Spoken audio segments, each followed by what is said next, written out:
I don't think I have Ben back yet, Annette. Okay. If you could text him and just tell him to look at his email. And when you're ready, Annette, then we'll do the roll call.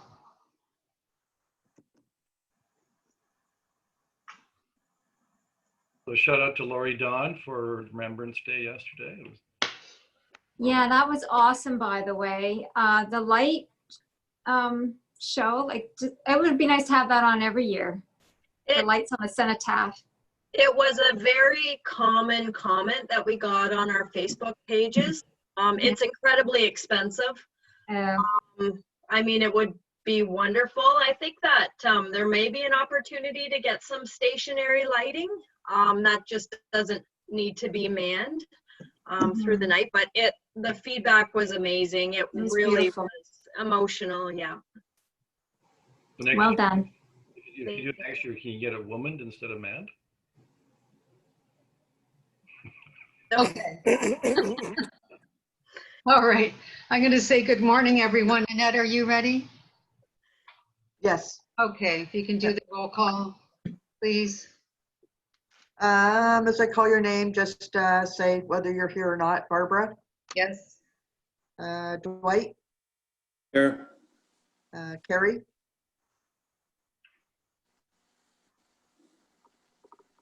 Okay, we'll move. Yep, Carrie's here. Carrie's here. Bill? Present. Anne Marie? Here. Kevin Davis? Here. Joshua Wall? Present. Perfect. Those are all the board members. Okay, that's excellent. Oh, I'm here. I'm still a board member. Kathy. Oh, Kathy. Oh, I'm Way to positive. go, I Annette. thought I said Kathy. Sorry. Okay. Name was All right. Hi, Ben. Hi, Ben. Okay. All right. We're going to move on to the agenda. For the approval of the agenda, I just have one suggestion that we move our 6.4 open discussion to our last item, please. May I have a motion to approve the agenda with that amendment? Cool. No, thank you. Joshua, thank you. Okay. Declarations of conflict of interest, any? None seen. Delegations, I none. believe we got a vote, Barbara. Oh, I'm sorry. Move second, then we got a vote. Yes, move second and vote on the approval of the agenda, please. All in favor? Favor. All right, thank you, Carrie. Thank you, Josh. Consent items 5.1, 5.2. Can we have that in one motion, please? Joshua? Dwight, second.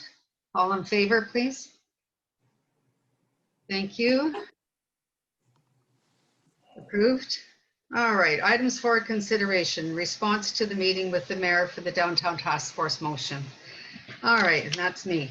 Annette and I attended a meeting with Mayor Davis at our request on September 16th. And Mayor Davis was kind enough to invite Police Chief Rob Davis, Sergeant Chris Grantham, and Councillor Joshua Wall to the meeting.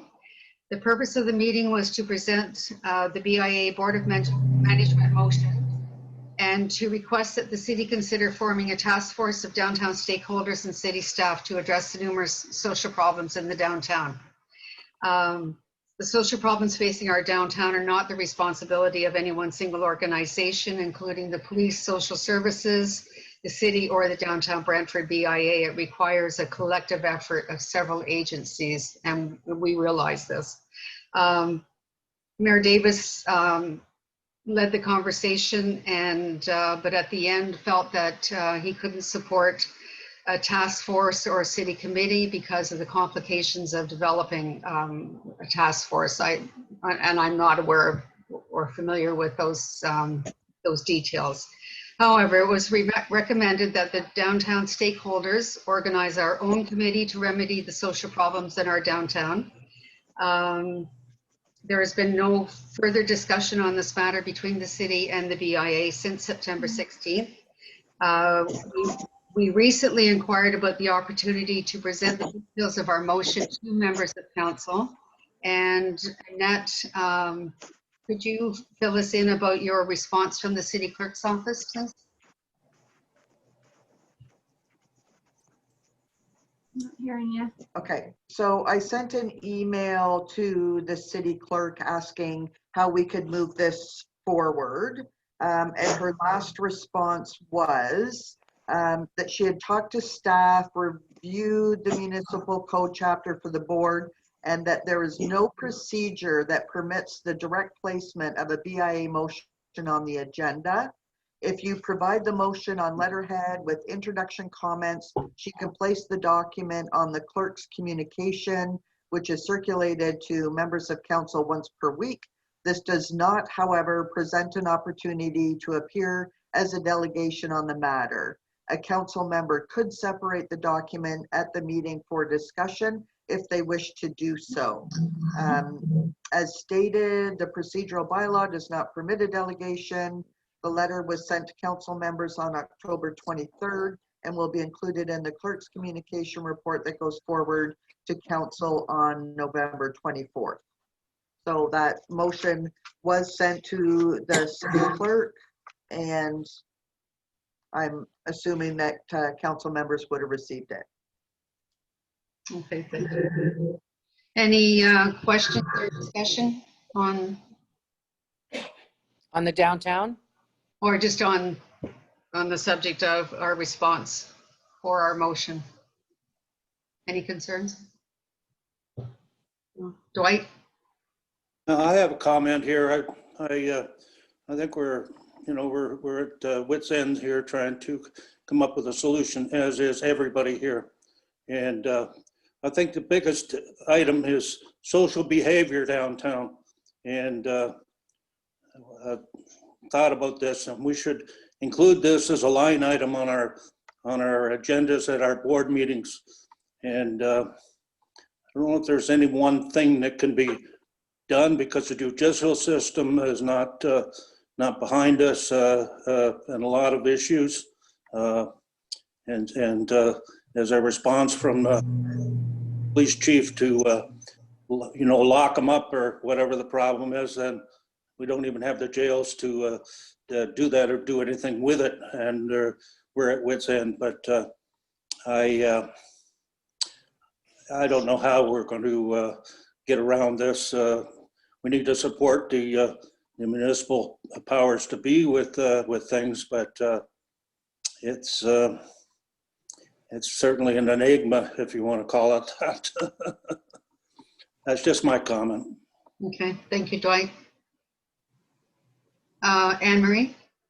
Yeah, you know what? In the last couple of months, it's gotten so much worse downtown.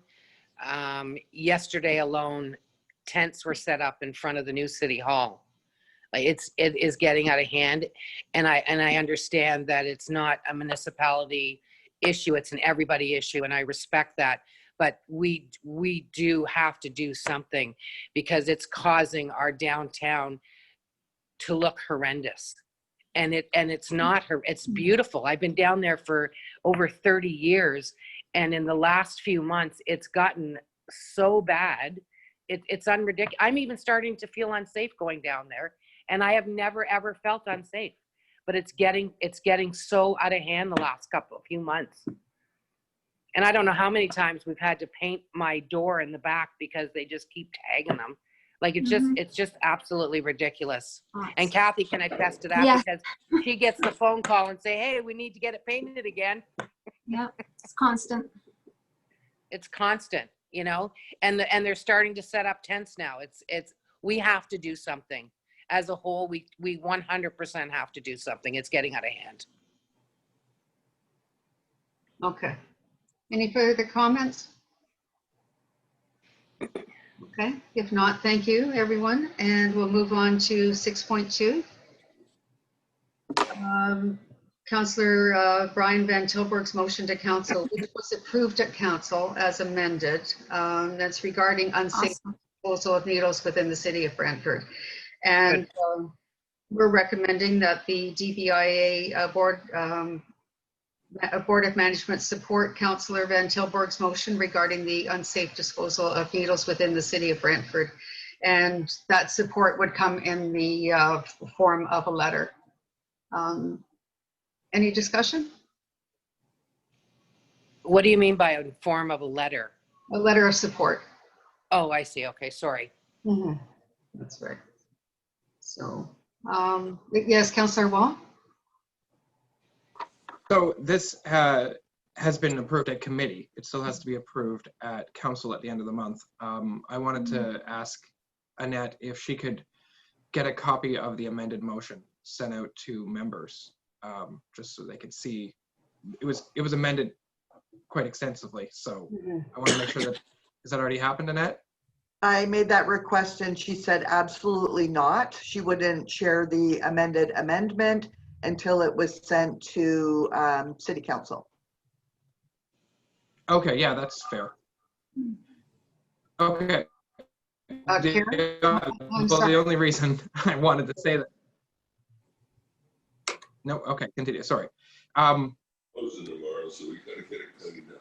This is a pretty big motion that affects the downtown. So I understand that this board is going to be sending a letter, but if the board has somebody who wants to speak to it, there is still an opportunity to come to council as a delegation, and that may well help support the resolution, because right now it's a very strongly worded letter to our province and to the health board to, you know, our voices are more powerful together. So a letter of support is great, but there's also a great opportunity. Well, that's the whole delegation process. Thank you, Councillor Wall. It's never been easier with digital copy of that amended motion. All right. Carrie, did you have something? I was just going to say, if we don't have the amended motion, it's kind of hard to vote on that. I don't know if I can vote yes, because I don't know what the amendments were. Okay. Wait here. Sorry, Dwight. Kathy, you're next. Oh, I just wanted to speak in support of it. I'm so glad that the city's moving this forward, and I know it's a big issue, but something needs to change. You know, we've had problems with just sometime last year, there's a young man at our West Street office building outside with a whole box of syringes. Like, why do they need to get an entire box? You know, carrying them around, and you know, then he fled up the street and the police were chasing him, and it's just, there needs to be change. And this is the first step forward. Agreed. Thank you. Thank you, Kathy. Mayor Davis? Thank you, Madam Chair. A couple of things I want to make clear. The city does not have the power to end the needle program. That is a program that's administered by the health unit, which is completely independent of the city of Brantford. And yes, there are members of council, myself included, who serve on the health unit board, but we have a minority position. We do not control the health unit. And so I can tell you this, that Brian Van Tilburg and I actually sit on that health unit, and we have on many occasions asked for the program to be changed to improve the collection side. I don't think there's any argument that the intent of the program is good, because it significantly reduces the incidence of HIV and hepatitis, which has a huge impact on the healthcare system. I mean, there's lots of data that shows that. But the problem is on the collection side, right? And how they manage the program. And so we've advocated many times for improvements. We're hoping that this resolution will bring improvements in the collection, so that, in my view, is I'd like to see the program continue so that we aren't having to deal with, you know, epidemics of HIV and hepatitis, which are extremely expensive to treat.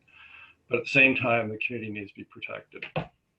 And I think it can be if it's, you know, changes in the program and make it a different type of program. So the amendment, which actually I brought forward, it requests the health unit, basically the management of the health unit, to provide us with their plan for improving the system within the next 45 days. Well, now it'd be about, I guess, 38 days.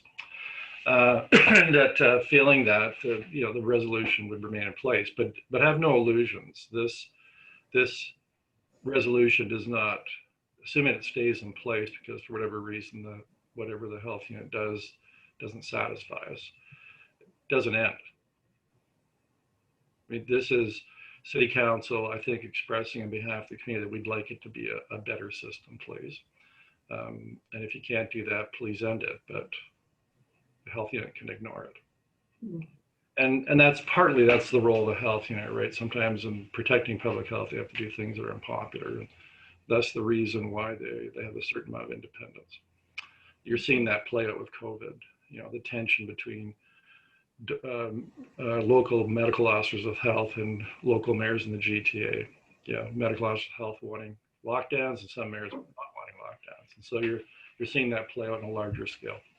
So I just want to make that clear that that's the lay of the land on that one. Thank you, Mayor Davis. Dwight, did you have a comment? Yes, I think, along with Carrie there, I don't think we could make a motion on this for the letter until we see the complete amended motion that Councillor Van Tilburg has put forward. I want to see, I don't see a solution to anything here, like a safe consumption site. I still feel that would go a long ways to perhaps cure some of these issues that we have here. But then again, it's all boils down to social behavior again, because these people are not the type of people that are going to, you know, maybe adhere to a safe consumption site or even think about that in the first place. It's a strange world out there today with society and everything going on. It seems we're hands with accountability and different things. And I agree with Mayor Davis there. It's a tough one for sure. But I'd like to see the whole completed amended motion before we make a decision on the letter. Yeah. Okay. So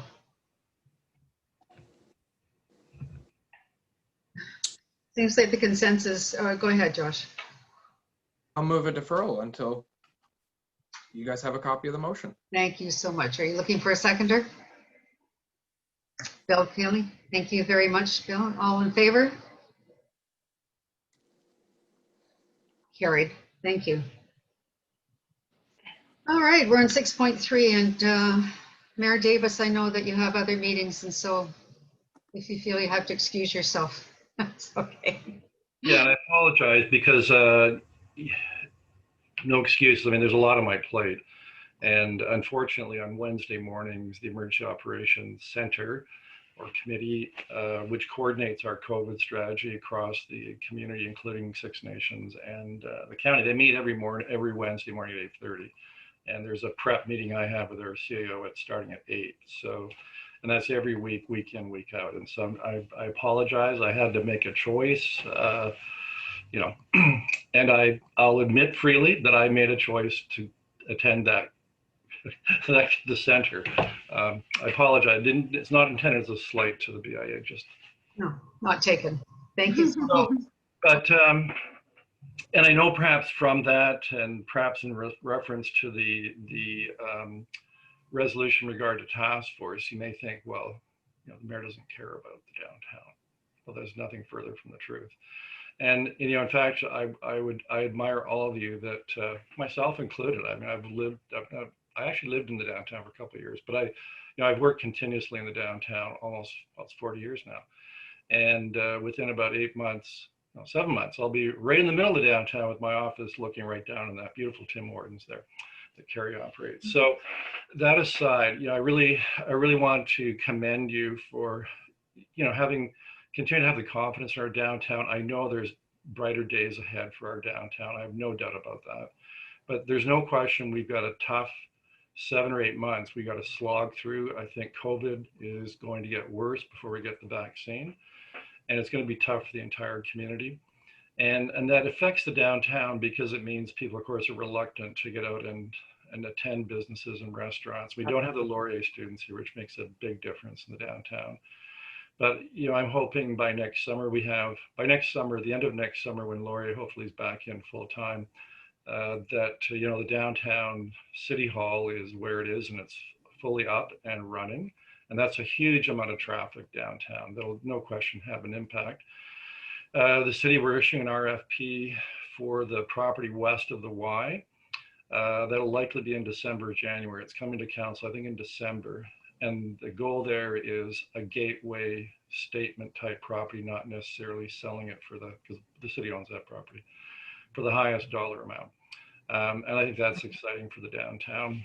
The development of Market Street North that we dealt with this week, it's amazing the amount of developers from outside the city that see they see beyond what's currently happening, and they see the potential for downtown and willing to make significant investments. The investment regarding the downtown streetscaping, which is really a small part of that project. It's really about upgrading the infrastructure to support more intense development. And we have that community improvement area, the program that I've been advancing and advocating for to encourage rental buildings to be constructed downtown. That's that incremental property tax relief program. That's probably coming to council in January. You would have seen the paper this morning, a notice of a public meeting. I think obviously the BIA should consider attending that to give input on that program, whether you support it. And so that's the larger area. It goes beyond the outlines of the BIA. You'll see it in the paper if you look this morning, and that'll give you some information. So consider that. We have the official plan coming up next Thursday. I'd suggest the BIA take a hard look at what is in the official plan for the downtown. There's issues in terms of height of buildings, that sort of thing. I think your input is important. You should consider that. I'm not going to tell you what your input should be. I think that's for you to decide. What else is going on? So kind of circling back to the task force. So, task forces can serve as good cover for politicians, right? You can look like you're doing something, but you're really not. And you're really just going through the motions. And sometimes task forces, I'll be bluntly honest, from a politician's perspective, they do that for them. You've seen that time and time again. A task force, which usually takes about 6 to 7 months to get to its conclusion. Recommendations that then just sit on the shelf. When I do a task force, it's because I think it can achieve something meaningful that council can act on and adopt. I've got 2 on the go right now because there's the Economic Recovery Task Force and there's also the Housing Task Force. And I've really been pleased with what's come out of those task forces. They're not finished yet. And we're already acting on the recommendations. So I'm not interested in just going through the motions. I want to do something. And I think that's why I was elected, to do something. And so on this particular task force, first of all, I only have the capacity to do about 2 task forces at a time. They take a huge amount of staff time and my time. And the best task forces are those that have come together with a lot of interested parties, kind of a common vision, want to achieve something. And if you try and push a task force together where some of the most important participants, well, let's just say not fully committed, usually it doesn't accomplish much. And so when I look to the next 8 to 9 months, critical time for the downtown, clearly the social issues are there and I see them. And so my focus has been, working with Chief Davis. He runs the service, I don't, but I'm on the Police Services Board and we talk and I get to say what I think. He makes the final decision. But as you know, having heard from him, he fully appreciates the problem. And I can't speak on behalf of the service, but I think I can make observations. And my observation is he does believe in the beat concept. I think we all know that really does help the downtown. The service is stretched really thin right now to be able to do that.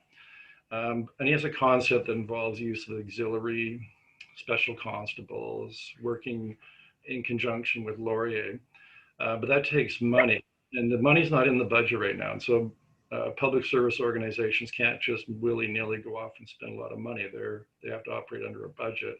We're going through the budget process starting in January. That'll probably be wrapped up by the end of February, early March. And we're waiting for the police services and what they're going to present to us, which undoubtedly will be an increase, and will be an increase in our property taxes to fund some of what he wants to do. And he's also, he's got an institution he has to deal with, a union, the police association, to work all that out. So his concept will take time to implement. I'm looking with whatever resources we have at City Hall within our current budget to see what we can do that, let's call it bump up by law enforcement, right? We've already bumped up by law enforcement by 2 officers to deal with COVID complaints. And I'm trying to see what we can do, shuffling around some of our budget items that, let's just call it more robust by law enforcement, shall we say, that would have a particular focus in the downtown. And I think that's something I can achieve in the very short term. So far as some of the social issues, I mean, we've seen that happen. It's been over really the last 4 to 5 years this has developed in our community. It's really hard to understand why. I think we saw a real bump up last summer when we had much more tent cities, and they were out of control, frankly. My personal thought on that was we were seeing an influx into the community from outside the community. And part of that was we didn't have a really well-developed strategy to deal with encampments. And so I think the word got out that Brantford was a good place to come and camp by the river, and we saw what happened. You may have noticed this summer that there haven't been the same presence of encampments as we saw last summer. They pop up, but generally they don't last. And there's a reason why they don't last, and that's because we have a much more coherent, organized strategy to deal with them. And I'll give an example. If you look to Toronto and Hamilton, you think what we're dealing with is bad? It's unbelievable there. I was talking to the mayor of Oshawa on Friday, and they've taken an approach in Oshawa of trying to help providing tents, washrooms. So they now have another 300 people living rough in their downtown. And we kind of saw that last summer. So our approach this summer has been still compassionate. That's the original approach with those who are in tents. Offering the services we have. We expanded our shelter system to deal with this. And then, but the moving on part comes fairly quickly if they don't take advantage of the services provided. So we don't talk about it a lot, but I think you see it. You've seen it this summer that we've got, as a community, a better handle on that particular issue, which I think over the longer term pays dividends for us, that we won't have, like the end of last summer, we had 80 or 90 additional people in our downtown. That's why we had to set up that winter shelter, way beyond the projections from just 12 months prior to that. So it's a convoluted, complicated problem. Mental health and not providing proper mental health treatment options is a big factor. The opioid crisis, no doubt that's a factor. And also, when it comes to, let's call it misbehavior, there's 3 parts of the system. There's the city, and we provide the money, the oversight, and the policies for the police. We can't tell the police what to do. We don't want a police state run by politicians. The police, they investigate, they lay charges, and then it goes to the judicial system. And the judicial system imposes the sanctions, jail, fines, etc. And I got to say that I'm really concerned about our judicial system. That's not happening to the same degree. People are not being held pre-trial, that's bail, unless it's a really serious criminal offense. And so when you have property crimes where someone is repeatedly charged, and normally pre-COVID, they would be, after 4 or 5 similar charges and breaching their condition, they'd be kept in jail until the charges are disposed of. That doesn't happen right now. And so those who like to break rules, I think they're probably aware of that. Well, I know they are. And so it's creating a situation where the third part of our system, isn't doing everything it was doing pre-COVID.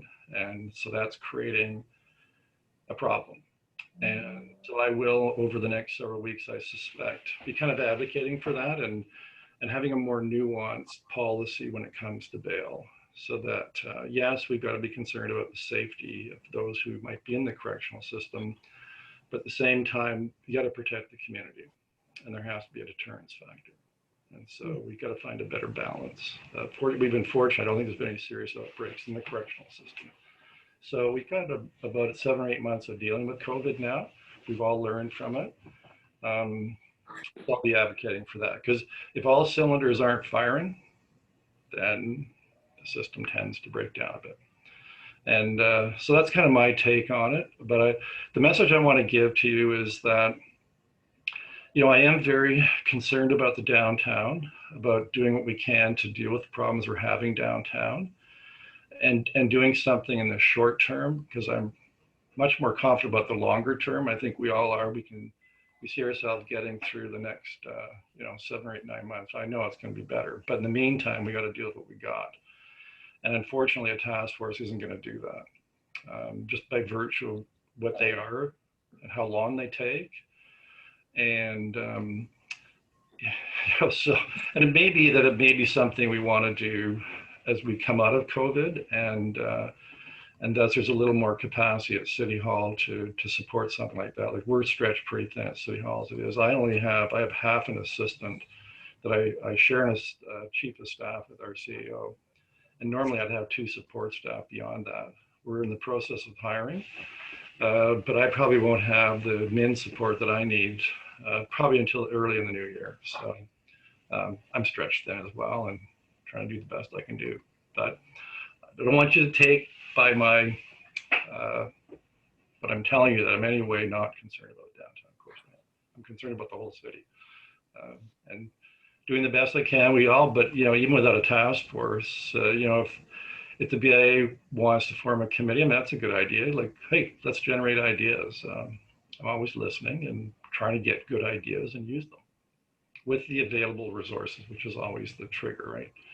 Do we have the resources? Like I say to people, to put on another patrol car, where we have basically 10 at a time in the city, putting on another patrol car, basically a 1% increase in your property taxes. And so if normal expenses increase, say 1.5%, and let's say you want to put 4 or 5 more patrol cars in the road, well, then we'd be looking at a 7 to 8% property tax increase. That's the dilemma, that doing more police activity requires more money, and so all that pressure on property taxes, plus the defund, that really doesn't gain traction in our city. I think because people recognize that we need our police service has generally been quite good in terms of how it deals with. So that's my little summary. I'm already late for my next meeting. I'm sorry for not being able to be here for the full length of your meeting and hearing all the response to what I've just said. Thank you, Mayor Davis. You're already bugging me. Where are you? I'm going to tell them that I'll be there in 5 minutes. So happy to take a few questions. Should we take this opportunity to ask a couple of questions if anyone has any? Go ahead, Kathy. Oh, we'll just. Should I wait till he's off the phone? I think so. Aw. This first. Oh, there we go. There you go. Sorry. What's the question? For you to Mayor Davis, I'm concerned, do we have enough police to deal with the issues that we're having through the city? And I know this is a problem in every city. It's frustrating to me that people, it seems to be acceptable for, and I have to use the term vagrant, homeless, I don't know what other term to use, can, go sneak into a common area of a multi-resident building and think it's okay to sleep in the hallway. And all the police can do is, when we call them, is come in and kick them out. And then as soon as the police leave, they get back in. So is that not enabling them? If I was to walk into someone's house and sleep in their hallway, I don't see how that's okay and that there can't be charges laid. So this is the judicial system that I'm frustrated with, because it seems as though we keep enabling people to do things that, it's private property. You can't just walk into a building and sleep in a hallway or shoot up drugs or do whatever you're doing and think that that's okay. Because, you know, the police, if they come, it's okay. They're just going to tell me to leave. So how do we bring that type of to an end, right? Talking about it. And we have the same problem in our parks with the encampments. And so part of it, so we don't make the laws that deal with like trespass, right? That's a provincial law. And so I can't speak on behalf of the police, but I know a little bit about the Trespass to Property Act. And as you know, you cannot arrest somebody for trespass other than to remove them from the property. And then under the Trespass Act, once they're removed, you then have to release them as a peace officer. And the penalty for trespass is, I think it's at most like $100 fine. You know, the province, the Mike Harris government tried to deal with aggressive panhandling through what's called the Safe Streets Act. And they allowed officers under that when there's aggressive panhandling, and that's the window washers. They can be arrested and detained because the Safe Streets Act gives the police the power to do that. And it does, and it's the only act in Ontario that gives municipalities the option of putting jail time in, pardon me, it provides for jail time as a penalty, right? So a city, we can do bylaws, but we're limited by the municipal act. All our bylaws provide fines. They never provide jail terms, and you cannot be fined in our current system for unpaid fines. You don't get jailed for that. I think people don't understand that. They think, well, you don't pay a lot of fines, end up in jail. No, you don't. That's not the city doing that. That's the province and the federal government.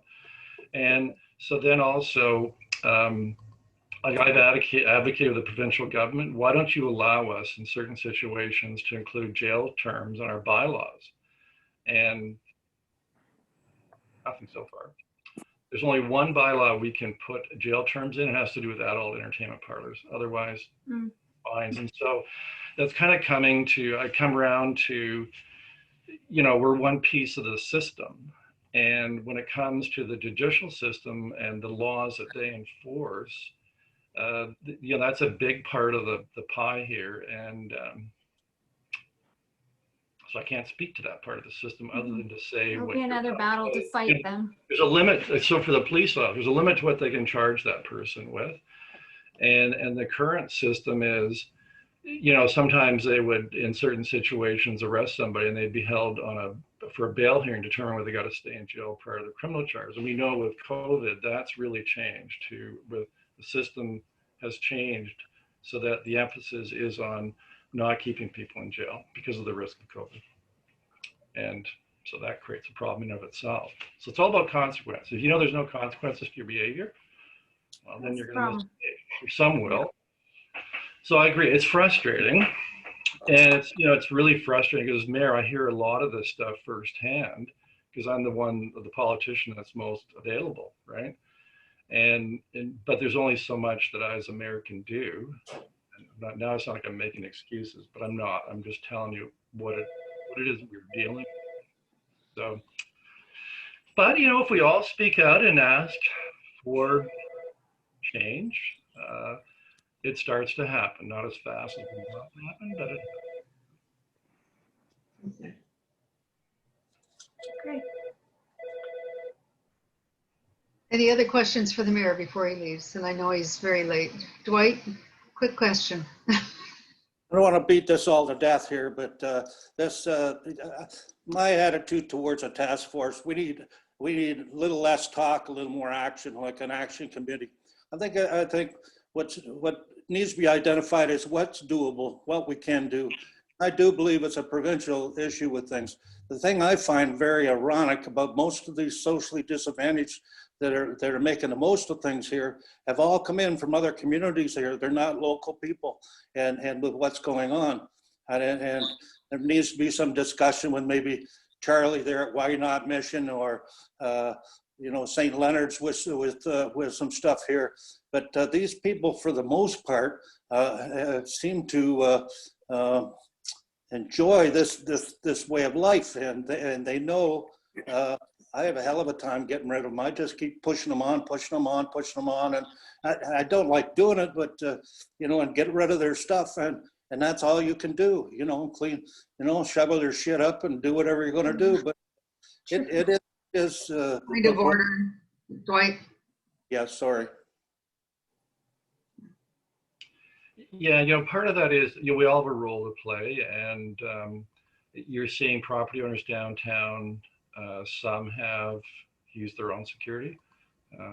Some, like the Bell Canada building, they applied to the Heritage Committee this week to be able to put in iron fencing around the Alexander Graham Bell Monument. And you know, we're all kind of, really? But, you know, they've said, look, we can't afford to have 24-hour security. We realize the police can't give us 24-hour security. So we've got to do measures to try and reduce some of what we're dealing with. And so that's part of this kind of dealing with what we're dealing with, knowing that there's a limit to what police services can do and city bylaw enforcement. And we're doing it at the city as well in terms of, it's called, I guess, crime proofing your property, right? I've done it in my own home. I've struggled with someone who's trying to steal a bike out of my garage back in March. I now have security all around my house. So I wish I didn't have to do that, but, and they're out there. So we all have a role to play in dealing with this. And yeah, I'd suggest maybe, like Dwight's concept, which is, you know, the BIA, maybe it's executive, maybe it's a little subcommittee, coming up with some ideas and things you want to talk with me about. And I think, you know, from prior situations downtown, that if it's, here's Kevin, some things we think we need to do, and you can come and talk to me, and I'll give it to you straight, whether I think I can do it or get it done. And if I can, I think it makes really good sense, because I don't have a monopoly in good ideas. Be happy to try and do what I can do. So, you know, working together, and I'm really happy to do that. And I agree with Dwight, trying to really do something rather than talk and have a nice report and not do anything. I didn't do this for that reason. I like to get stuff done. Okay. Oh. Thank you, Mayor Davis. Yeah, and last thing I'd say, you know, I do meet with Heidi Northwood from, you know, we meet monthly to talk about Lori and those issues. And, you know, we're often talking about security and what we can do to improve that, working together. And I'd be happy to do that with, you know, if you want to do that with the BIA, just, you know, some time with me, you know, on a regular basis, happy to do that. Thank you for that offer. We appreciate it. Because the problem is with these meetings, I just can't get here as consistently as I'd like. We understand. We appreciate you being here today. Okay, so hey, let's all be like, we got a great city, and there's great things in store for our city. And yeah, we're gonna have a tough winter, but let's pull together and we'll get through it. Thank you so much. Have a good day. All right, bye. Bye. All right, we'll move on to 6.3, which is our Christmas campaign, and we welcome Ben Strasser from All Day Breakfast. Hi, Ben, go ahead. Good morning. Good things are coming. Christmas is coming. I'm really excited about what we have planned for the downtown this year. We've got the main component of our campaign with everything that's going on in the world. We're going to be doing about an hour and a half downtown Brantford holiday special. So it's going to be a Facebook Live holiday special. It's going to feature business owners from downtown. We're going to be giving away lots of prizes throughout the whole thing, all promoting the downtown businesses. This is going to be happening on Friday, December 4th at 7 p.m. And then that gives us enough time to be able to have those businesses be able to be at the front of these people's thoughts as they're preparing for purchasing presents and different supplies for the Christmas season. It's going to be like an advent calendar style show. So we're going to have a big, huge wall that we're going to build that's got all the different doors in it. And each door is going to be a different prize. And we're going to open that up and reveal what that person wins. Starting on November 23rd, we're going to be going through 22 different businesses leading up to December 4th. And each of those is going to have a different item attached to it a different gift idea, and then people are going to be able to enter to win a chance to win one of the prizes off the show. So all of the prizes will be being given away at the night of the show. So we will have Santa Claus hosting the event, and a trusty elf to be able to help with the advent calendar. And we've got a number of businesses really happy and impressed with the response that we got right away when we sent out the email asking for people who want to be included in this. So really happy with that. Always open to more people as well to respond. So if somebody's watching this after the fact, or if you're watching this now, I think everybody on here I've heard from, I believe already, but if you're watching this after the fact, please reach out and we'd be happy to get in touch and figure out how you can fit into the campaign. So there's going to be videos of the owners offering season's greetings, Merry Christmas, Happy Holidays, etc. Videos of owners sharing their gift ideas this holiday season, and then videos of owners sharing their favorite gift received or given, their memories, what they've experienced as far as their holiday season in the past. Music from local musicians, potentially. We're talking with Joey Vinegar from the Academy of Music and Performance. So a few of his students are going to be performing as well. So we're going to be recording some carols from them, which is a lot of fun. And then prizes, I've already talked about that. There's going to be a lot of prizes, over 25 prizes, I think, so far. So that's kind of the main component of the entire campaign, and everything's kind of going to be put together to promote this. Then we have smaller components of the campaign. So the first one of the smaller chunks is a very merry virtual Christmas. So this is pushing more to the fact of, with what's going on in the world right now, pushing people to shop online or order online, and just showcase all of the different businesses that are available to be interacted with online. And then we also have shopping/dining downtown. So this is going to be more so like classic Christmas of actually going and shopping downtown and eating downtown, kind of the reverse of the virtual side of things for the people that may be more comfortable with that style of shopping right now. We're going to be putting together a downtown Brantford gift guide as well. That'll be ready in 2 weeks, I believe, is what we have it for launching out. And so that's going to be basically a rack card style gift guide with different ideas from different businesses saying, oh, Uncle Joe really loves records. Yeah, he would be great if you stopped in at the Viper Den, something like that, which will be a lot of fun. Or Mom would love yoga, and just all the different examples. So we're working with the different businesses as well to be able to secure those ideas and make sure that we're promoting what they want to promote, the items that they want to see promoted this holiday season. And then we also have a Show Us Your Festive Spirit contest, which will be mostly online, but it's going to be a collection of social media frames to be overlaid on profile pictures, as well as last year we did the Santa, holding up the Santa to the face. So we're going to include a small portion of that inside of this too, just to be able to showcase people enjoying the holiday season. Only this year it's going to be from the nose up instead of from nose down, because we don't get to see enough smiles with everything that's going on in the world right now. So being able to showcase the smiles and the happiness that people are experiencing this holiday season, we'll be utilizing those for that. And then also boxing/Happy New Year from downtown Brantford. So as we're going around to the different businesses, we're also going to be recording messages for Happy New Year, and to make sure that the businesses that, especially restaurants, can see January to be a very slow month. So making sure that we gather content throughout this period of time to make sure that we can help promote all of those businesses leading into January. And then there's a lot more to all of those different components, but I believe that's kind of the gist of what we're putting together. And we're really excited about putting this together. We're really excited for the live show. We're excited about the fact that we've had so many people reach out. Last year, it was more so us having to reach out to businesses and pull that together, where this year we're seeing a lot more interaction, which is great. So we're really happy about that. That's great, Ben. Thank you. Thank you so much. I'm pretty excited about our campaign. See what's going on. That's good. Any questions of Ben quickly? Josh? Awesome. Yeah. So I love everything about the presentation. I have a couple of questions and I guess concern, I suppose. So Christmas was just mentioned a lot. And I'm just worried that that's what we're focusing on too much. It's not just Christmas. And I just worry that we have thousands of people, specifically in the downtown.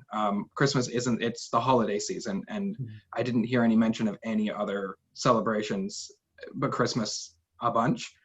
I would just weary away that we're celebrating the holidays, we're celebrating the festive season, we're celebrating, you know, the gift of giving and stuff. And kind of, even the item on the agenda is the Christmas campaign and not the holiday campaign. So is there any emphasis on other celebrations or the diversity, inclusionary?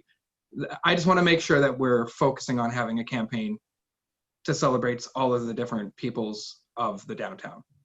And Josh, so that's for me speaking to the campaign, the majority of the items on the list are marked down as holiday and show us your festive spirit. It's just more so I misspoke based on. Yeah, I just confirming. Yeah. Okay. So is it in most of the branding then it's not going to be Christmas specific? Yes. Okay. That's great. That's what I wanted to hear. So thank you. Thank you, Councillor Wall. Good point. Any other questions of Ben before we move on? No? Okay, Ben, thank you. Doing a great job for us. Appreciate it. All right, we can move on to the subcommittees. I'm sorry, somebody's trying to get in. There we go. Thank you. Thank you, Annette.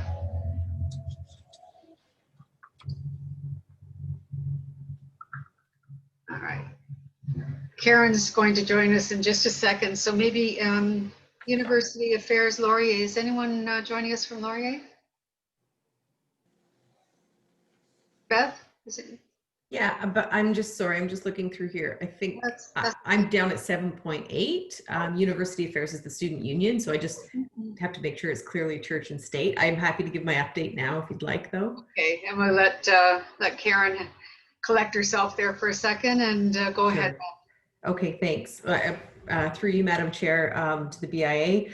I'm happy to report that this month we had the remote conferral of our degrees. Our Chancellor has the ability to do that remotely during a pandemic or otherwise. So we do intend to have in-person celebrations when the time is appropriate. But as of right now, Laurier's alumni from the Brantford campus stands at over 7,200. So we're quite proud that that number keeps growing. Our virtual open house launched this week. So even though we're still continuing with remote studies right now, we are actively recruiting for next fall. So the remote tour is available. I think it's available today online. And if you have the opportunity to get on and give it a look, it's great. And we've also, per the memo that Annette circulated, and I appreciate that, Annette, thanks so much, this week restarted our in-person tours, which were paused due to COVID. So had a meeting at the end of the day yesterday to get an update. November is fully booked. They're opening up December dates. And so far, so good. All the feedback has been positive. And the ambassador said that people are enjoying the tour. And I think we are proactively addressing the challenges that the current time is presenting, and that's apparently going a long way to just start the tours off on the right foot, as opposed to pretending that there aren't some challenges going on. We know that the students will be leaving. Exam period is coming up, and there are some living on campus and living in the community. So we've been quite fortunate to keep the COVID numbers very, very low. Only one case confirmed among our student population in Brantford, and it's, I believe, since resolved. So we know that as students sort of go home over the holiday break and then return to the community, we want to maintain that. So we're collaborating with the health unit to get some key messages to share across different channels with the students so that they make a safe return to their home communities and also make a safe reintegration back into Brantford without causing any challenges for us on the public health front. We have an announcement coming up, and I wish I could share it at this meeting, but hopefully next. It's supposed to come out later this month, but I can just give you a heads up that it's a new partnership. It's going to go a long way to actually increasing population at the Brantford campus. So that's something that we know that the more positive bodies downtown, the better. So I'll share the details with you when that's possible to do so. And I did have some conversation with Annette, and Lori Dawn will know we do have some collaborative programs where students can take challenges in the community and put some creative thought, as well as, you know, research and academic rigor towards creating solutions. The one program in particular is in transition right now in terms of its leadership, but I have made those calls to see if there's interest in partnering with the BIA, and to manage expectations. You know, they can't fix all of the challenges. If we could, we'd be, I think, getting probably some Nobel prizes, but certainly could maybe help partner with the BIA to tackle, you know, pieces of the challenges that you're facing. So I'll keep you posted via Annette on that. And just wanted to close to say a celebratory note that the Giller Prize was awarded this week to an instructor from the Brantford campus. So Subantham teaches creative writing at the Brantford campus in the English program, and we couldn't be more proud or thrilled for this achievement. And herself as someone who came to Canada as a child and self-described, you know, ESL learner in school, for her to go from that to winning what's considered to be the top literary prize in Canada is a huge point of pride for Laurier. So it's a hard to find book right now because of Giller fever, but certainly something to consider for your Christmas lists as you go forward. Maybe I'll have to give that one to Ben for a suggestion. So those are my updates, and I'm happy to answer questions if folks have any. Thank you. Okay. Thank you so much, Beth. All right. And now we go to Karen Towler. I have a question of Beth. Oh, go ahead, Dwight. Beth, I just had a question for you. Has there been any direct, any of the Brantford campus, any of the students reflected on the environment downtown, or they just pretty much take everything in their stride, the ones that are here? Just wonder if there has been any comments or anything, maybe that comes through the student body or stuff. But I just wondered if you knew. Yeah, if Brooke were here, she'd probably be better equipped than me to speak to that, just because they are the voice of the students and they were probably closer to that information. We did run some focus groups recently, but they were looking at more broadly the Laurier experience pre-COVID, as well as during COVID. So it was more about the push-pull for like what programs attract students, what deter students. I mean, we do know even pre-COVID that, yeah, there are concerns expressed, and there are certain particular pockets in the core that they have concerns about. And that information is being shared. Even the mayor's not with us, but it's been shared with him as well. So I don't think there's any big surprises in the kind of information we hear from students. It's sort of the usual thing. But yeah, I think the students who've been here appreciate that that's part of being in an urban campus, that you're going to integrate with people from all walks of life. And I think that COVID is just exacerbating a lot of that right now in communities across Canada. So that's a long-winded, you know, it's sort of more of the same, but I can reach out to the student union and to the dean of students, Dwight, to see if there's anything in particular that's bubbling up. Thank you. Thank you, Beth. All right. All right. Next, we'll go on to Karen from Conestoga. Great. My sincere apologies for being late. I was double booked this morning. Just to share with the group, my intent is to still stay as an active member of the BIA. However, I am changing roles at the college because the School of Business through COVID has gone to an online delivery in the School of Business. Basically, our students are virtually amalgamated with the Kitchener campus virtually, although they are still living in the downtown. And in fact, I was in Walmart on Saturday and 3 of them, Miss Karen, and there are graduates of our program that are still living, working, eating in our downtown and loving it. But I am moving to the School of Health in the associate chair role, where I'll be looking after the international nursing program, which I developed in 2011. So I'm returning in that role for a year to cover a maternity leave. But my passion and commitment to the city of Brantford is still with each and every one of you. Yesterday, last evening, and this morning was convocation for both 2 intakes prior to COVID, and it was a virtual event. I tried numerous times to get on, but there were way too many people on, but my understanding is it went very well. I had put out through social media that I would deliver signs to any of our Brantford graduates to put on the lawns last week, and delivered 16 signs throughout the downtown and the community to any of our graduates to help celebrate their accomplishments. Many of them have completed one program and are doing a second program. So yes, they may be a student, but they certainly are a graduate as well. We are not delivering anything in the downtown in our two key buildings at this point. Security is present and is there. We do have in the ECE building 1 day per week. My understanding the students are coming down. I have just heard that we are working very hard with the ministry about supporting PSW education in a quick format to improve our long-term care staffing needs. And there's been substantial grants given to Conestoga College.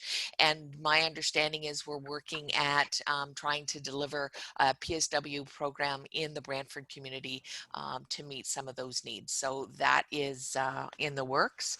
I'm very excited about the activity that's been happening at the airport with a brand new program to meet the agricultural needs to be starting in January. So even though we're in these challenging times, we are still growing and we are still looking at the needs from a workforce development perspective. The international students who want to take our programs in January because of the challenges that are going on are still waiting on their visas. And then we have in substantial protocols in place around the 2 weeks they need to self-isolate when coming to Canada. But there has been a lot of challenges with IRCC and getting that designation that we are a safe college to come to. We are waiting for that to be on the website. It has been approved, but it's the background. And the students cannot get their visas until we are designated as a safe institution to come to. We know we are, we just need the background work to come. So we'll see how many of our international students do arrive in January. I know many of them have reached out to me personally about wanting to come to the Brantford community and why should I pick Brantford over Kitchener, etc. And of course, I say the smaller community, the welcoming, etc., that we can provide here. Thank you, Karen, and we wish you well on your School of Health. Thank you. Thank you. All right, Inspector Belle Sansom from Brantford Police, thank you for staying with us. Hi, no worries. I apologize in advance. Sergeant Grantham and Sergeant Parker were unable to attend today. They had other duties that they were assigned to. And unfortunately, is I don't have the stats as prepared by Sergeant Grantham. So I really essentially have nothing to contribute at this time. All right. Well, we thank you for being here and thank you for your service downtown. So what more can we say? Thank you. All right, we'll move on to City Council updates. Councillor Wall? Oh, sorry, Annette, go ahead. I do have an update from Brooke. She was supposed to be here, but I'm guessing got mixed up with coming in. So if I could just give her 2 updates that she sent. Sure, go ahead. The student union is working with the food bank for a recipe book that they will be including the downtown businesses with, and the student union finance and admin discount partnership incentive. So those were the 2 things she was going to talk about today. So. Okay. All right, thank you. All right. Councillor Wall, do you have a city update, or Lori John?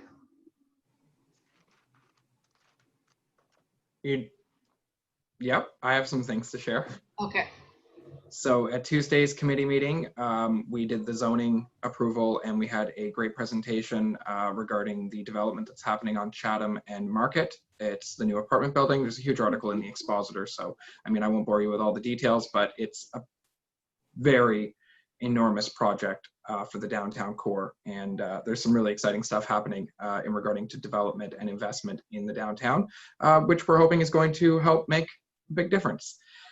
Beyond that, I'm sure Gagan is going to talk all about the downtown revitalization, so I'm not going to steal her thunder on that, but we are still, of course, looking for more feedback. There was also a series of videos that Mayor Davis and I and Gagan did that went online, where we toured the downtown, various different sites, and talked about some of the different initiatives that the revitalization program is working on.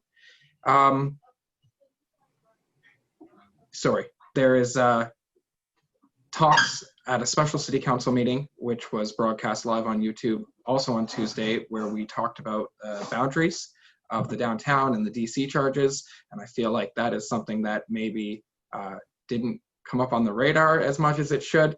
So that might be something the members of this committee might want to consider checking out, because it was a very healthy discussion. It was all part of the master plan and how DC charges in the downtown are going to fit into the master plan.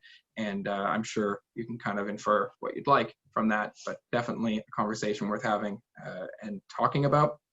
And then finally, just regarding that meeting that we talked about at the very beginning about the task force for downtown safety. So I don't speak for Mayor Davis or the chief, but if the BIA or myself and Barbara and Annette want to get together and pull together some of the prominent voices of the downtown, such as the Chamber of Commerce and Laurier and Conestoga and the BIA, and have a meeting and come up, brainstorm some things that we could do about, utilizing our resources, working together to make downtown a better, safer, more welcoming place. At that point, and I had made this commitment to Barbara, and I still will, I will move a motion at council to seek those resources, or to seek some sort of, again, I don't know what it looks like, because the BIA right now is just one voice of the downtown. And there are many governing bodies that relate to different groups and organizations that are in the downtown.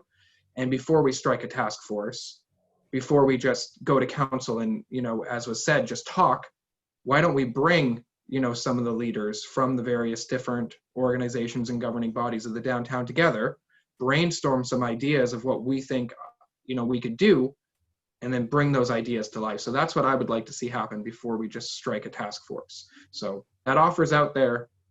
Let's get together in a room and brainstorm some ideas of how we can make the downtown a safer and more welcoming place, because it absolutely needs to be done.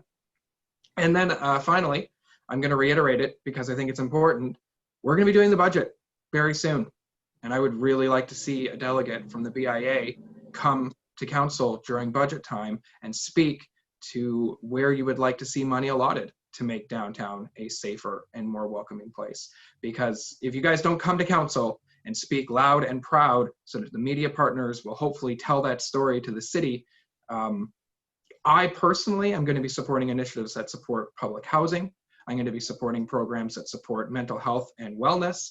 I'm going to be pushing that we allocate not more funding to the police for the sake of more funding, but I want to see more funding go to the police so that the funding can be better allocated, so that police officers have the means and abilities that they need to be able to do what the downtown BIA and residents of the downtown are asking to do.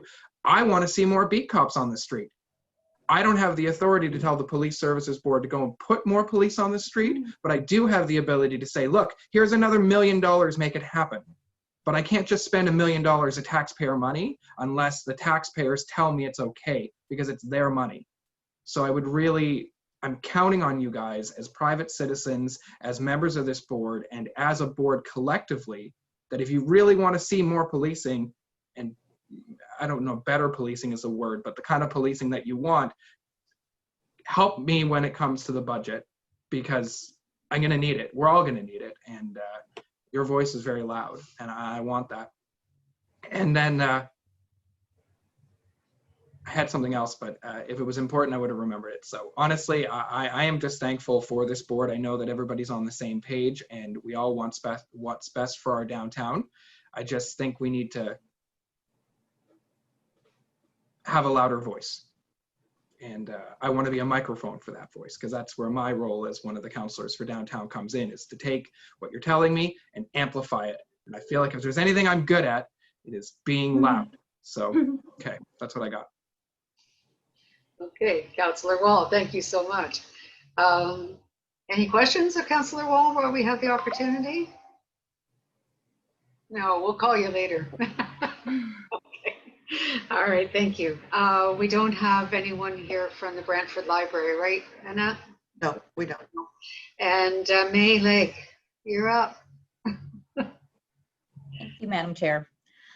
As you can see, as of today, all BRC staff were back working at home again. We will still see all continue our workshops as webinars, which has been very successful over the last 7 to 8 months. We've had to change everything that way and reformat, but we've had a lot of interest and many more people to our webinars because they didn't have to travel in. So we're happy with that. We will continue to work with our clients online. We have been able to see in the past few months since we were back in the office, people wanted to see us in person. So we had all COVID protocols in place and we did that, but we will revert back to just seeing people online, video conference, email, and by phone. What we've been doing, we launched a small business recovery program earlier this month.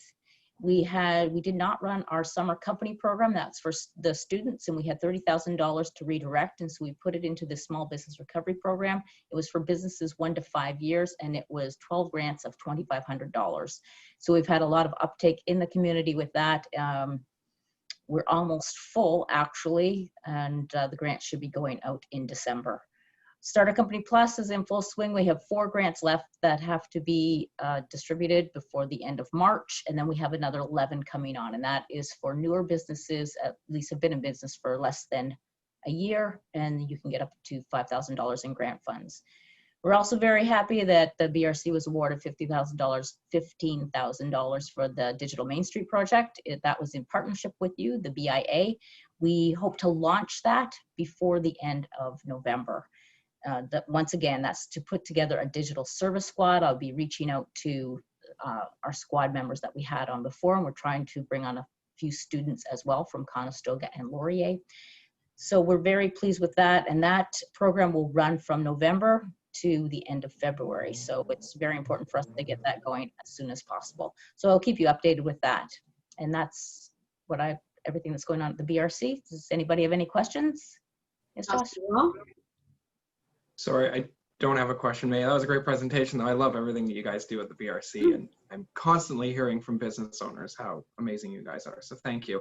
I remember what I wanted to say. I apologize. Board member Anne Marie had to abruptly leave, and I promised her I would let you guys know that she was sorry that she had to leave and she couldn't say goodbye, and she had to go because she got called in to do work. So that's all.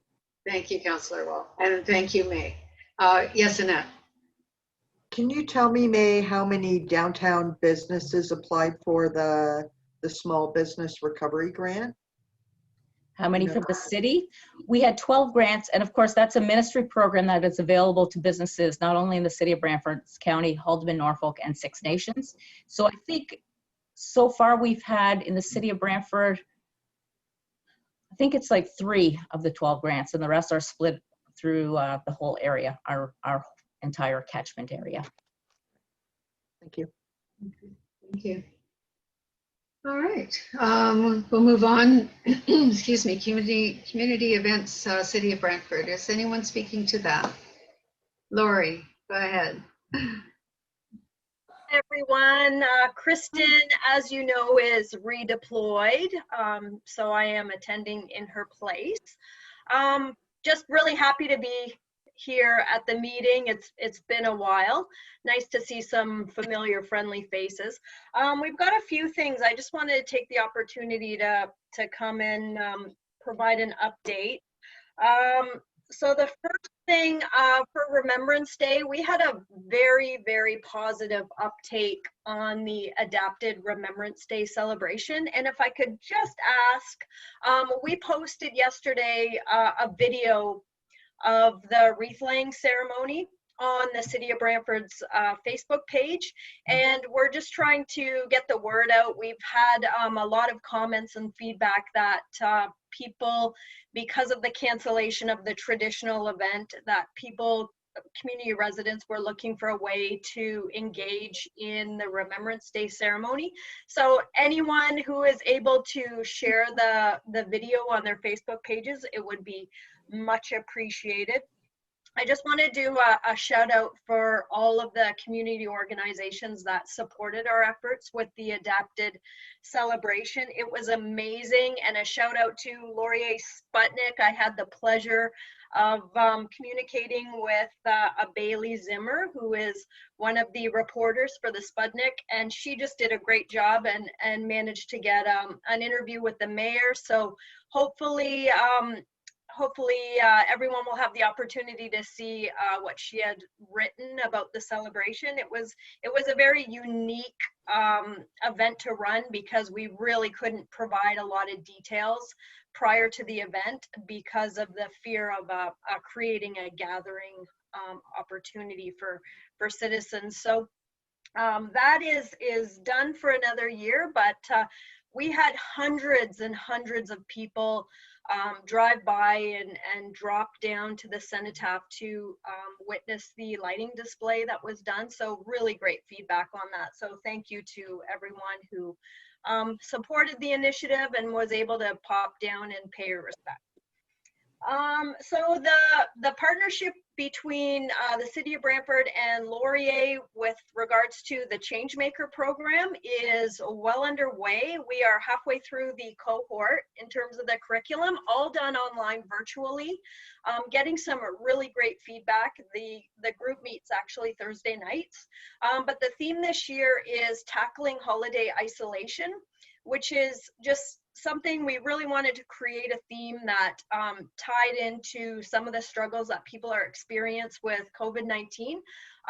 So I'm really looking forward to announcing the graduation date and having people attend and support these Changemaker participants and be a part of their graduation celebration. It's been amazing.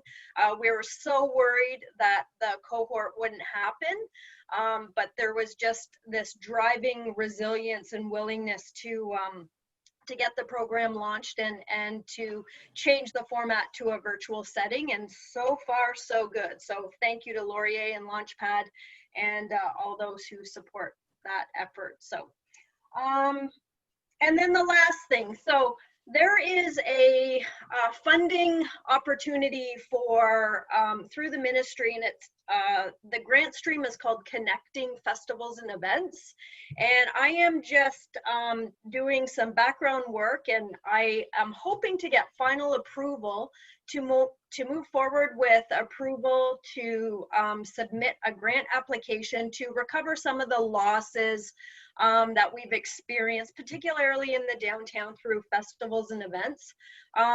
We are looking for support, and we're looking to redirect some committed funds that we have in place from the BIA so that when we are writing the grant, we can put the sponsorship, demonstrate the sponsorship as a cash contribution from a partner. The grant is heavily scored on partnership development in order to invest into a struggling sector, that being the events industry and the entertainment industry. So once I have the approval, the go-ahead to move forward with this grant, I would like to have BIA demonstrated as a partner for the grant application. So we have a quick turnaround time. The grant is actually due December 2nd. We've got a lot of preliminary work already invested. We're working on budgeting right now. But my question is for the BIA. So we have a commitment in for the value of $2,500 for the New Year's Eve celebration. Part of the grant will be to transition the Harmony Square New Year's Eve celebration to an in-car concert that we're hoping to host at the Brantford Civic Center. So if we are successful with the grant application, that's just one portion of the event, then we just want confirmation that the $2,500 commitment from BIA will stand, as well as we have $500 in approved sponsorship that we actually have on the to be refunded list for the parade after party in the amount of $500. So if we could redirect that $500 to the New Year's Eve event as well, that is something that I would like the BIA considered. And then moving forward to 2021, and I know nobody has budgets approved as of yet, but typically we have benefited from a $500 sponsorship to the chili cook-off, and we have a plan in place to salvage that event, also utilizing the Civic Center parking lot. And so I just wanted to throw it out there that we are really, really working hard to see if we can get approvals and a safe COVID protocol plan in place to execute some of these events. So I'm going to leave that there. I think the New Year's Eve is the largest decision at this point, that if I could get a decision, as well as once we click send on the grant application, we would definitely like to include a letter of support from the BIA. So my team starting next week will be working on this, and I have to also do a shout out to Gagan, who is helping with the grant administration. So if we are successful, we will be gathering the data and collecting the outcomes, just so that we can report back to the funder and of course to our partners. That was a lot of information, and I'm trying to be quick because I'm recognizing the time. But if anyone has any questions, I'm here. Okay. Oh, Beth Gurney has a question. I don't have a question, but Lori tweaked my memory. If you'll indulge me, I just had one update that I missed that I'd be remiss if I didn't say, that Launchpad is also hosting its pitch competition, which will be done virtually. So it's not just open to students and alumni. Anyone in the community can take part. There's a practice session or a coaching session on November 24th. And the actual pitch competition is December 10th. So you give your pitch for your business idea and the winner will get $1,000. So I'll include the link in my email to Annette with the updates, but I thank you, Laurie Dawn, because I'd be in trouble if I forgot that one.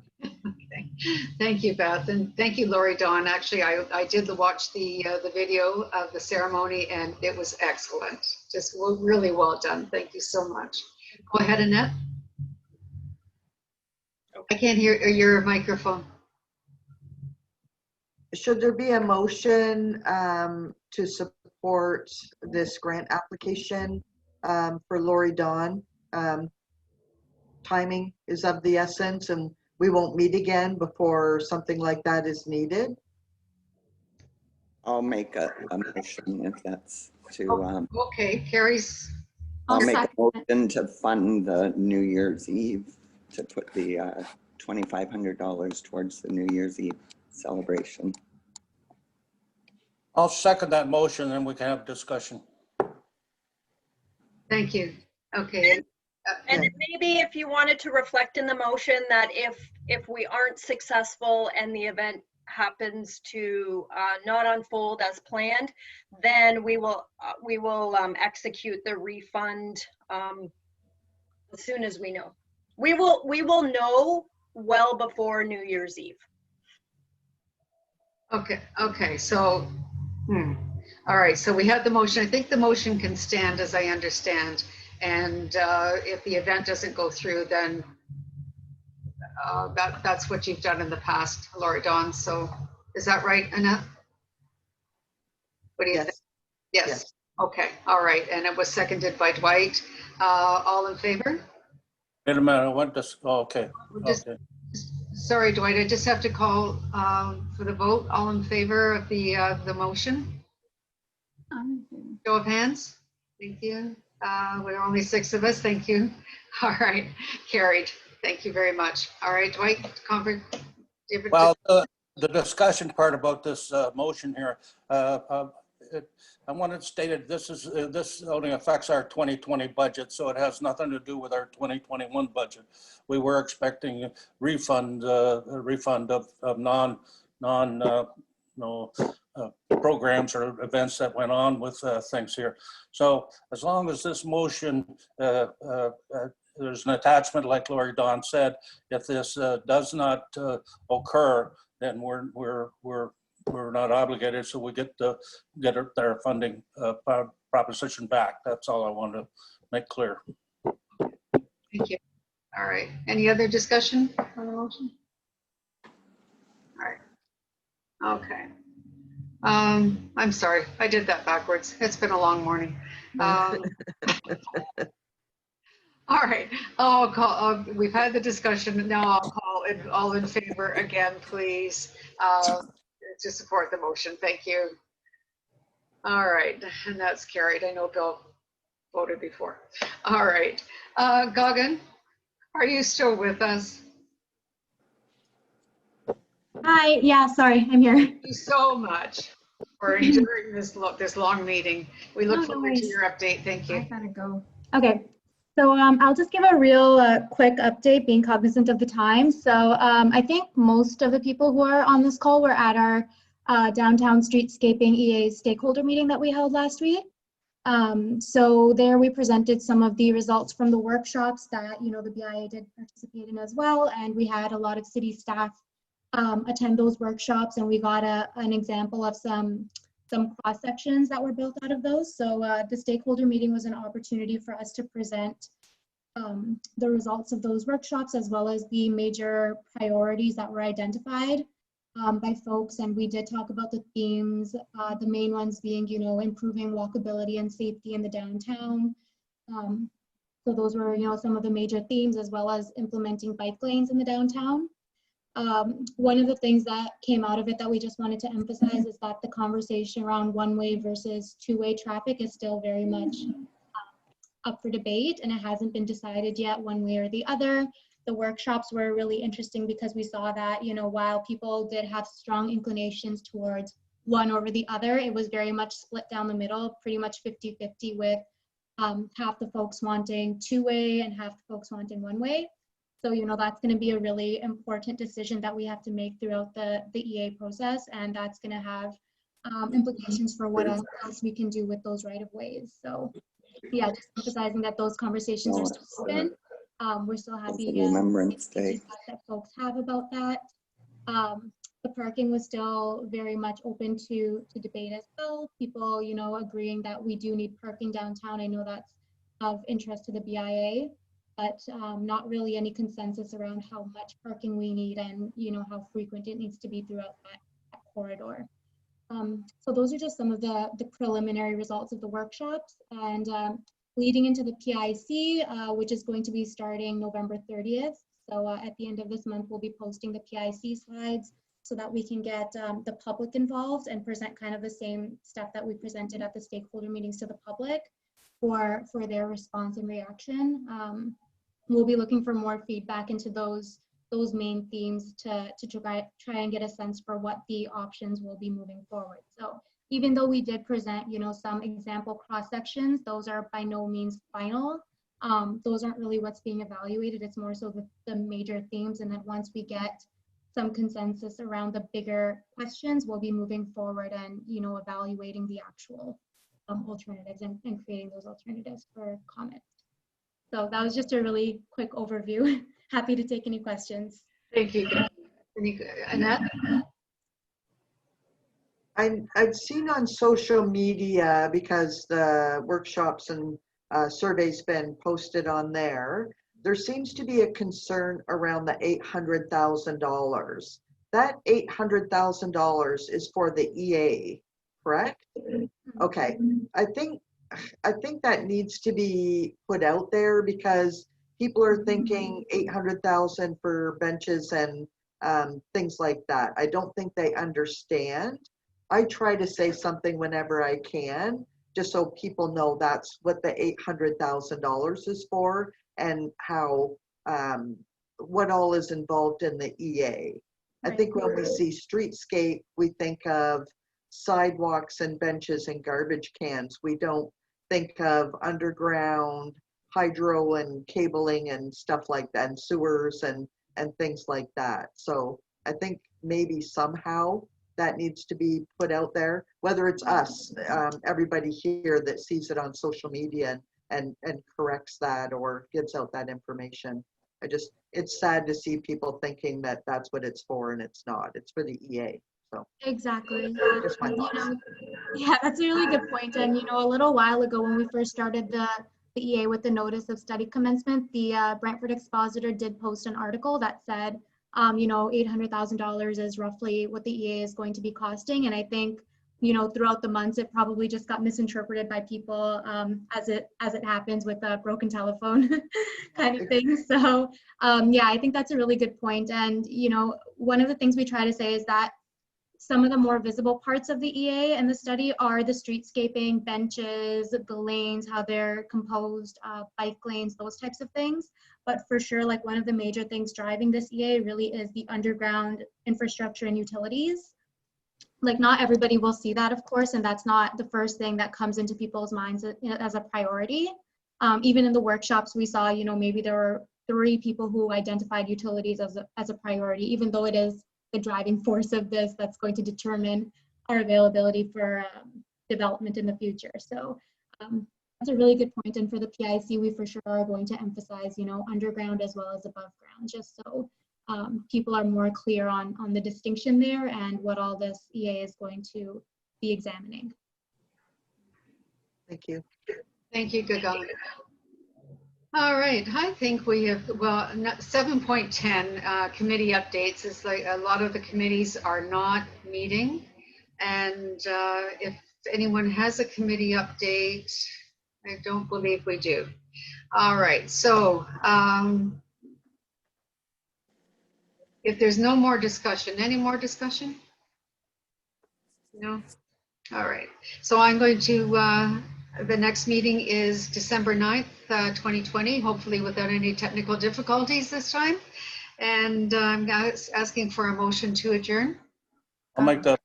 Okay, Bill, and seconded by Dwight. All in favor? Thank you, everyone. Have a good day, and thank you for bearing with our technical difficulties. Thank you. Thank you. Don't forget to hit and record.